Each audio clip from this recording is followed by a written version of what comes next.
guys doing? Pretty good. All right. It's so exciting. I was telling Brayden, I've been waiting for a while to interview somebody from staff because I really want to celebrate, you know, the back end and how much hard work people do on the back end for all of us and as sales agents. Appreciate you coming on, Brayden. Thanks. I'm glad to be here. Thanks for having me. You guys will And then, probably see my kids running around in the background. My oldest is out of school, so it's even extra uh, chaos today. yeah. And then the lovely Miss Debra, single mom, but yet somehow always finds her way here and is crushing it. Thank Miss you. Debra Lee. So, like, we always do this, where are you from? How's life, been, growing up? What is it like where you come from type of stuff, right? But this time I kind of wanted to make it a little bit different, right? Because I think as mothers, right, you guys see a side that a lot of us men don't see when it comes to just in life in general, right? So the first question I have for you, and I'd like you both to kind of chime in, is when you guys had your kids, those first few moments, what was that like for you? And if you want, you could start off, Debra. I was on a lot of painkillers. But no, just in general, having kids is really cool. Like when I first had my son, like something about my son is that like I planned him. So like I planned him down to like the month he was born. Mhm. And it worked out. And you know, I'm really grateful to have him. Like from that point on, it was like I just always tried to like continue improving. Right. So when they put him in your arms, what is being high on drugs? What was it like?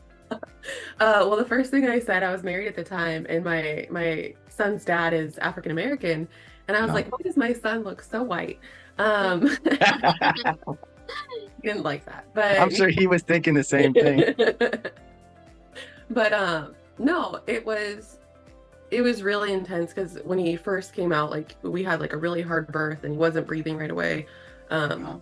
So it was something where, and it was just a struggle. Like the whole thing was just a mess. But once he was breathing, like it was like really surreal. And we ended up staying in the hospital for like probably a week in whole, just because he had like, since we did have so many problems during birth and just the whole process. Like I've never wanted to protect something so much in my life. It's like your heart is living outside of your body from there on out. Like you can't even explain it. Like the person you are at that moment it's a completely different person from the day before you had the baby. How about you, Brayden? Yeah, so I also had a really hard birth with my first daughter. I got what's called preeclampsia, and I was in the hospital for over a week before we had her. And then the Uh-huh. day before we had her, my blood pressure skyrocketed and I got very confused. So they Wow. shipped me via ambulance to a high-risk hospital, Children's in Oklahoma City, really well known. So I was really glad for Mhm. that because both my mom and my sister worked at Children's, so I knew all the staff and it was a lot more comfortable. Oh, that's cool. Yeah, it was Yeah. really good. And I mean, we had been in the Different. hospital for a week, and my husband and I, we had our first very young. I was 22, my husband was 21. So I mean, we're just a bunch of kids, honestly, and didn't really know what was going on. But yeah, I agree with Debra. The moment they laid her on my chest, and she came early, she was 36 weeks, so just a little bit early. Didn't have to spend any time in the NICU, praise the Lord. But it was surreal. I remember looking at my husband and being like, "You're a dad, because I mean, it's one thing to be a mom, and I mean, like Debra said, my heart is outside of my body with my kids, but getting to see like my husband, the person, my soulmate, love of my life, get to see him become a dad too, that's something that was really special for me. It's like, you're a dad. That's awesome. So I always like to ask this question. It's always a unique story. How did you guys come up with the names for your kids? So my son's dad, he had the name picked out like before we even met, since he was a kid, because he really liked the Wolverine character on X-Men. So my son's first name is Logan, and then his middle name is Wolfgang. Um, Wow, you really went all out on the Yep. the claws and wolf thing, huh? Yeah, Yeah. that's awesome. Well, for me, I'll be completely honest. With our first kid, like I said, we were young. We were a bunch of kids. We didn't know. We knew we wanted my oldest middle name to be Ray, after my mother. My mother and I have a very strong relationship. You know, she was a single mom that raised me and my two siblings. So there's three of us. I'm speaking. Sorry, she's coming to chime in. But That's okay. we knew her middle name wanted to be Ray. So we were honestly just searching, and we were in a Chick-fil-A drive-thru and Googled baby names and picked one from the name that we thought sounded good with Ray. And then we went with that. And then with our second, we also wanted it to be a family name. So Jessie is actually my husband's grandmother's maiden name. And we really wanted to honor her. She's really special to us. So it's nice to get to have a family name with her. But yeah, we picked ours from a baby list, to be completely honest. I mean, I'll be honest, when you said, I'm just gonna be honest about this, I was like, is she gonna tell us that she named her child after her ex or something? Like, oh no, like, no, you were no, referencing like it was gonna be big. Sorry. That's funny. All right. One of the things I kind of wanted to talk to you guys about is, schedules, right? How did having your first child in the very beginning, how did that impact your schedule? How did it change for you? So I know for me, like my schedule, it's shifted a lot over the past, like since I've had my son. So the past like 8 years almost. I went from working probably about 70 to 80 hours a week to getting like a call center job from like 9 to 5. And I had that up until like I joined the military. And then after the military, it was just kind of, we figured it out what we figured out. Yeah. How was it for you, Brayden? Yeah, so for me, I went from working in surgery. I don't know if everybody knows that about me. I worked in the ER and I was also a surgery tech. So I went from working pretty crazy hours to my husband and I, we didn't want to go the daycare route for us. It wasn't, some moms want to get right back to work, and that's, how they want to do it. It's everybody to each their own. However you can raise your kids and provide for them, wonderful. I love it. Completely up to everybody else. We just didn't want to, go the daycare route, and we decided that I wanted to stay home. So my schedule went from being completely opposite. I went from working in surgery and being busy 24/7 and doing things to being stuck at home. And that was a very big adjustment, so much so that I was taking my newborn and walking around Walmart so that I could be around other people. Literally, I would walk and eavesdrop in conversations because I was so focused in baby world, and the only other adult I saw was my husband. I was like, I need human contact. I have to be around other people. Sure. So it was really strange going from having a job since I was 14 to staying at home and not working, and my husband providing for us. That was a very big thing to us. Is it was weird for me to not have money coming in, and he never made me feel like, oh, this is my money, you don't provide. It was our money. This is how we pay the bills. But it was very, very strange. I grew up very poor, so I take very big pride in having my own money and being able to provide and things like that. So it was a big adjustment period, learning on how to set back and take care of my kids and have him provide for us. That makes sense. So for like Aldine and I, right, the first couple of months was no sleep, right? Yeah. Oh, yeah. And thank God for this job, because if we had the ability to make schedule adjustments, or if I needed to be the one that stayed up all night just to get her rest, we could do that, and I could just start my day later. You know what I mean? I could work West Coast times 1 to 9 and still make money to provide for the family. And so again, thank God for this job, right? Yeah. And that's kind of one of the things that I wanted to jump into is, but kind of going. Before we get into that, Debra, you kind of had more of a unique situation with Logan, based off of health, right? Can you kind of talk about that and what that was like for you?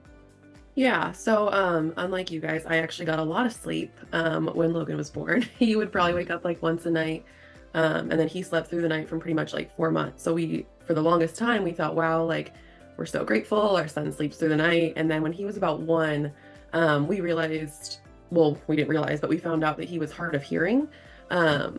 We were in like a doctor's appointment, and my son's doctor started like clapping, and he had 0 reaction.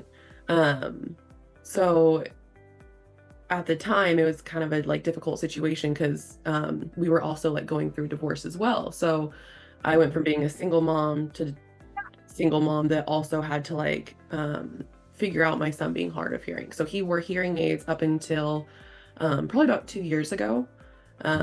So we went through like a lot of therapy and a lot of speech therapy, and we had like someone who did sign language with our son, and sign language with us. And so like we've been in like different types of therapy, and once his dad and I separated, his dad didn't have a lot of involvement in that.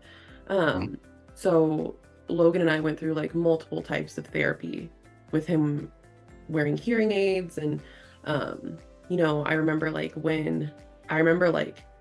the doctor's appointment where they were like, your son no longer needs hearing aids, because like there was a while I would like pray, and I would literally just be like, God, how long can I do this for? Like, I can only like work and handle my son and try and Right. figure out these learning curves for so long. And even still, like, we're still in therapy. We still do speech just because he didn't start talking normally till like a year ago. So when most kids hit like 3 or 4, my son is just now hitting those milestones at like 7 and 8.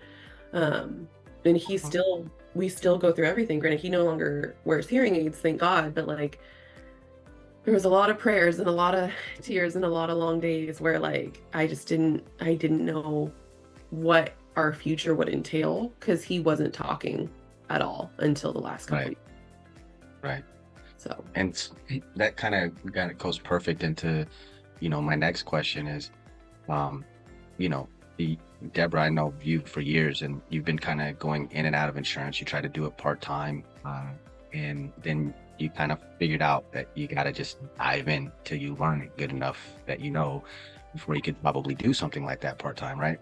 yeah. And you've talked a lot about how grateful you've been for having this opportunity because it's changed the way your life is structured.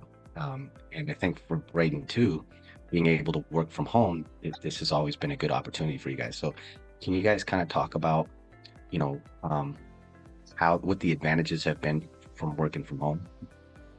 Yeah, I'll go. So, like I said, I grew up very poor. My Mhm. dad was a jockey. He rode racehorses and he worked very long hours. He also trained them. And they don't make great money, obviously. And then my mom, she was a nurse, but she decided to go back to school and become a nurse practitioner. So she was in school full time, and my dad was the jockey. So that was all of our income. We were very poor, and they worked constantly. So they didn't make it to a lot of the events. I played a bunch of competitive sports, and a lot of times I would be shipped with other parents. I would go with parents. I mean, my parents did everything what they provided for me. They worked, but they were never there. And when Ty and I decided we were going to have kids, that was one of the main reasons I wanted to stay home. I wanted to be able to go to every single thing that they had. I mean, I went to a kindergarten graduation on Friday. I don't even know what that is, but I was there. If it's something for my kids, I want to be there. I want them to have support. I want them to be able to look up in the stands and see me, and I'm going to be the loudest cheerleader and probably embarrass the hell out of them, but I want to do that. So that's my main thing. I'm so thankful for this job because I get to do that. I don't miss anything. I coach t-ball. I'm very active in my kids' life, and I'm very thankful for that in this job that I can do that. I filter my schedule around on things, and I may work a little bit later the next day if I've got things that I need to accomplish, but I get to be at everything, and that's a major advantage to me. How about you, Deborah? Mine's pretty much the same.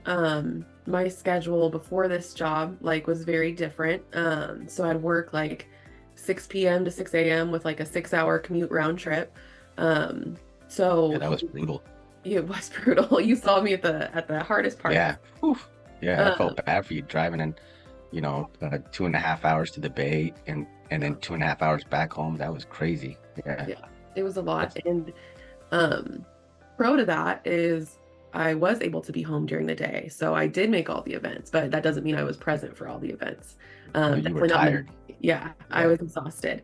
And just, I mean, having him stay at someone else's house 3 or 4 nights in a row, that's hard. It's not just hard for me, but it's hard for him. So being able to do this, I left that obviously, and now I'm here, and it's just like Brayden, I'm able to show up. I'm able to be present. And it's taken a lot of effort to get to this point where we are level with all of that. I am up on all the events, and a lot of people know I just moved and I was able to be present with him through the whole move. And we started a new school. We did not expect to start a new school. And Yeah. there's projects and there's presentations, and he's just coming in at the end of the year. But we're able to keep up with all of that, and I wouldn't be able to do it without this job.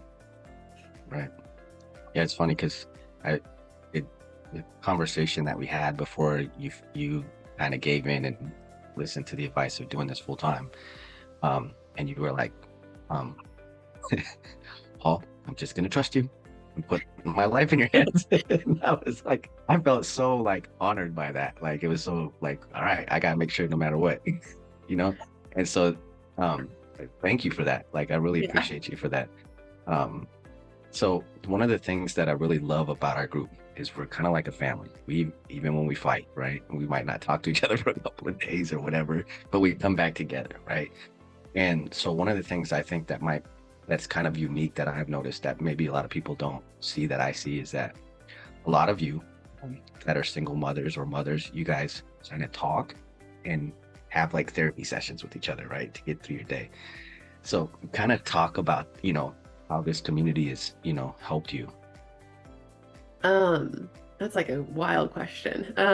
It's very true. So I do have to say, like, without the community of women and men that we have here, but mostly the women, I couldn't honestly make it through my day by day, like with Brayden or Casey or Rachel or um, even the ones that aren't mothers, like Courtney and Jess, like just the women in this group like are so empowering. Like there's things that I've like asked my family to do or my sister, and it's just like, or I've asked for advice, and nothing's like the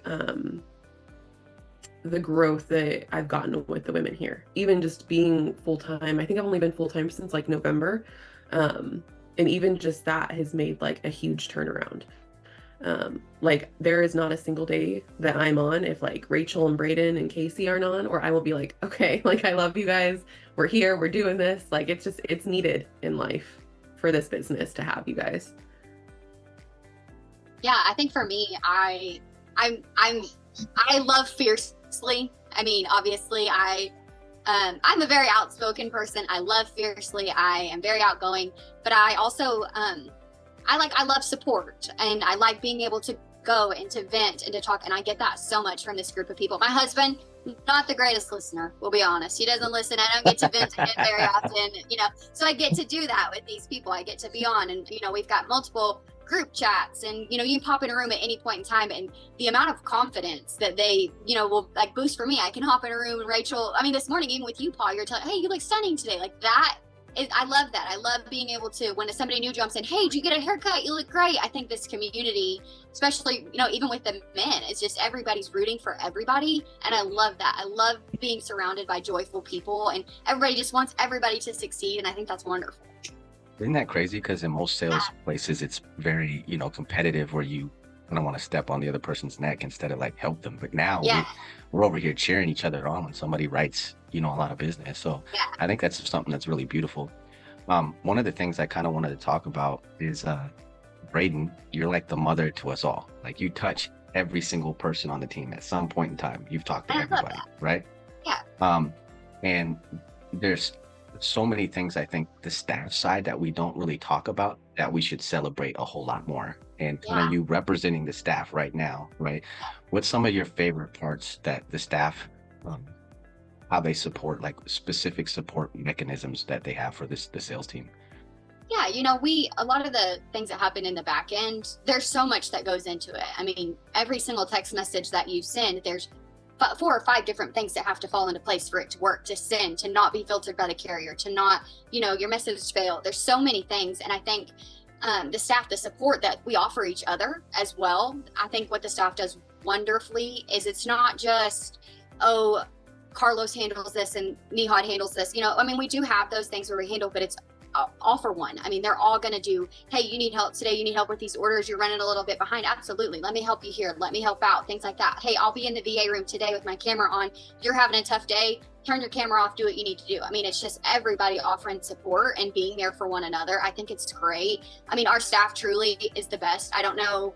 I want them to get so much recognition because they work so freaking hard, and the stuff that they put up with and, handle on a day-to-day basis, it's insane. And this business and this CRM and this, hell, even this Zoom wouldn't run without the staff. I mean, how many times have you guys in a shitty mood and you hop into the VA room and Carlos has some music popping and then we're all dancing and it's immediate, you're okay, it's not as bad as I thought it was. And it's just a mood booster for sure. I think the staff is wonderful. I don't know what we do without them, truly.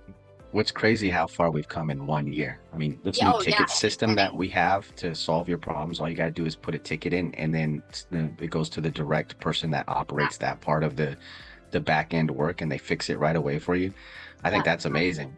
Because, if we think about it, we started just like any company or any small business, you start the old school way where everybody hops in the room and then you start to get bigger and expand. And then that's just too much. We had to come up and create something new. And thanks to staff for coming up new efficient ways. And what's great about us is that we're always evolving and we're always using technology at a much faster rate than other teams. And people don't believe this, but I see and talk to other teams all the time. Most teams are not where we're at when it comes to lead generation, solving problems on the back end, like using a ticket system, things of that nature, right? They're just not there.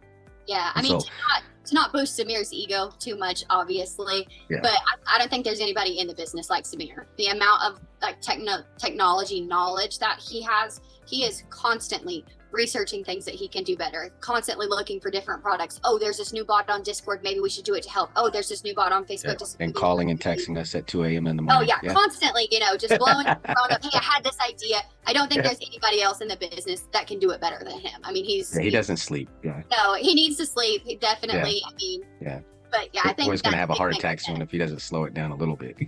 Yeah, for sure. And that goes in with the staff too, because I mean, he'll blow our phones up constantly. Sayod is Samir's voice of reason, and he'll come to him and say, hey, I have this grand idea, and he'll say, yeah, that's not possible. So the staff sometimes also has to reel him in to calm him down a little bit. So, but yeah, I mean, he's great. I think he does a great job. So the main reason I want to celebrate you is not just because you're mothers, but your guys' work ethic, right? When I thought of people like who to bring up, there's nobody here operates that comes in here, shows up every day with the same consistent disciplined schedule, right? Debra, you being a single mom, able to do it, Brayden, a couple of kids in the background running all the time, right? So please go over your schedule with the team, because that's what I really want the team to understand, like how much dedication and discipline it takes in order to be successful in this business. So if you want to start, Debra, kind of about your schedule and how it works for you, like even why you have it built the way you built, Yeah. So for me, my schedule's like very, very strict. So there's a very rare occasion I'll take like that 6 a.m. appointment. But I'll do it if they want that. But from 6:30 generally to 8, I wake up at 6:30 every day, and I use that time to like meditate, pray, read, do my mental growth stuff, spiritual growth stuff that I know I need to do in order to have like an effective, optimistic day. Drop my son off at school at 8:50. I'm home by 9. I sign on at 9. I usually take I'll make some food around noon, and I don't even really consider that a break just because I meal prep all my stuff on Sundays. So I literally go, pop in the microwave, warm it up for 2 minutes, and I'm back at my desk again.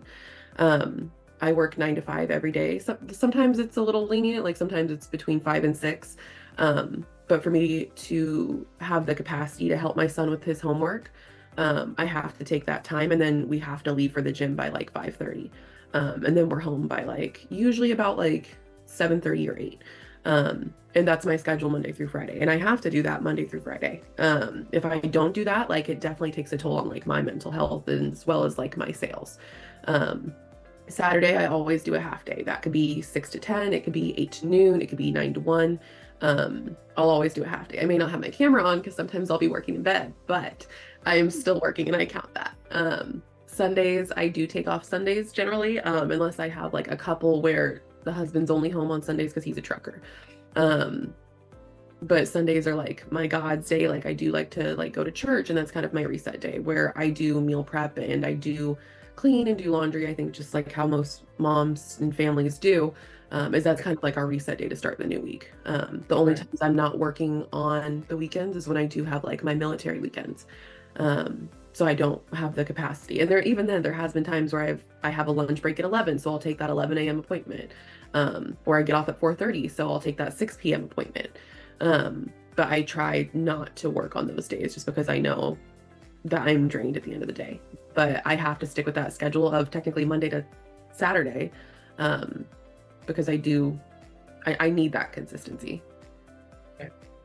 Right. Yeah. So for me, my schedule is not near as strict as everybody else's. I kind of just work when I'm needed.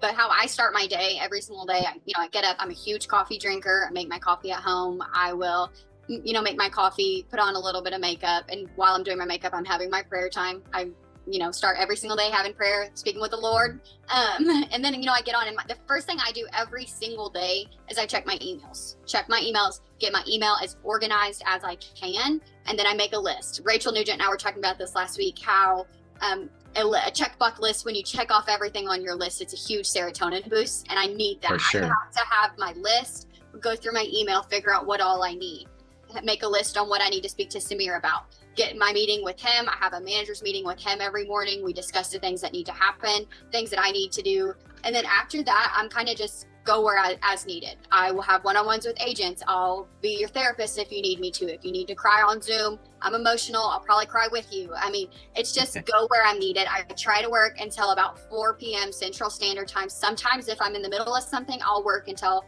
5:30. But for me, it's really important for me, when my husband's home, I'm off. Like, I will not work when my husband is home. We'll cook dinner. We'll spend the evenings with our kids. I am very diligent about my family time, and I don't work on the weekends because I want to be present with my kids and with my husband. And that's one of the main things I love about working from home, is I can be present with my kids while working.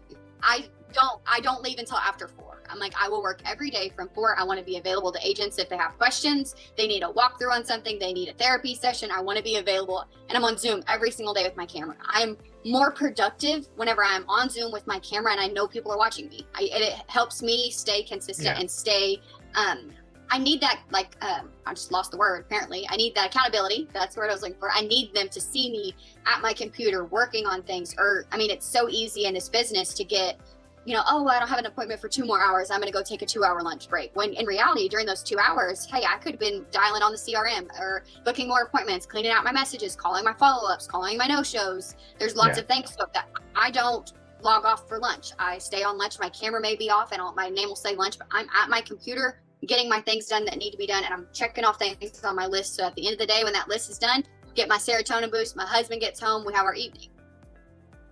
Yeah, it makes sense. I'm a big firm believer that there's a pretty basic formula to being successful in life. And what success means, like, it can mean different things for people, making a lot of money or just having a happy lifestyle. But there's a lot of same basic concepts. One of them is being disciplined, and I think that's the highest form of self-love, right? It's denying yourself sometimes the pleasures that are actually going to take away from your goal or you accomplishing your goal. So it was one of the biggest reasons I wanted to bring you two on here, because I see you daily doing the same things. You guys both said the same thing. You do entirely different things. One's in sales, one manages the back office, right? And you start your day with a certain regiment, right? And then you have a process from that point on how the rest of your day is going to look. So you calendar it out, right? You both, I know from talking to you, have goals that you're trying to meet, both, weekly, monthly, yearly goals that we talk about. And I think that's super important for people. And the other reason I brought you guys on here is that no one here that's watching this can have a single fucking excuse on why they're not here getting the job done. As if you two can do it, everybody else can too, because they don't have this much stuff going on in the background like that, especially if you're single, right, with no kids. So I just wanted to thank you guys so much, for popping on here. I really appreciate both of you. You guys have impacted my life in a very positive way also. So thanks to both of you for that. Dude, this was wonderful. I can't believe you guys actually came on here first and foremost. So thank you. I don't think no was an option. Yeah. That's all right. Brayden, couple things before I let you go. What's some unique things that our team offers for those that are brand new on our team that they might not know on how we support them? I think something that's can definitely help you is the resources page on the CRM. On the resources page, if you didn't know, there is an option to block off one-on-one with somebody from the staff. If you need a CRM walkthrough, hey, this is going on, not sure where to find this on my CRM. Hey, book a one-on-one with a staff meeting. One-on-one with Samir if you want to talk about lead strategies. You can even request it to be your upline, one-on-one with your upline. I think that's a huge thing, knowing your resources. Also on the resources page, there's links to all of the portals, all of the carrier logins. You can click on that, go, because I know sometimes you'll have a hard time being like, holy crap, where's the Aflac portal link? I can't find it. How do I log into my Aflac? Go to the resources page, click on that. It'll take you right to it. Submit your support tickets. But I think the main resource that we have is Zoom. I will rave about Zoom till the day I die, because the amount of knowledge that is in this room alone by the agents, it's insane. I mean, I've seen it so many times where we're in a group of people, and you have somebody from a team that's brand new, can't get a hold of anybody, and they jump in a room and they need help, and hey, I have this question, or hey, do you know if this carrier will approve cancer or whatever, and you're getting instant knowledge. I mean, that's invaluable. You can't put a price tag on that. So I think the main resource we have is Zoom, and the only way we can continue that is for people to be on Zoom and be, active in it, have your camera off, answering questions, being there for people when we need it. That's the only way that this Zoom sustains itself, is if we're all here. Yeah, makes sense. And then if you two could throw your Cash App out there, because I know you guys do feet pics too. So there's a honestly, I do not have very attractive I'm feet. just kidding. I played competitive sports my entire life, and they took a toll on the feet, so nobody wants to see those. Okay. I was gonna say, Paul, we don't talk about that. That was a past life. Oh, okay. That's I'm a past sorry. life. We don't talk about So it's just our group that did it. Okay, my fault. Yeah, sorry for that. But yeah, honestly, they're pretty bad. Ty told me I need to start selling feet pics. He said there's got to be some weirdo out there that likes to look up them. It's Paul.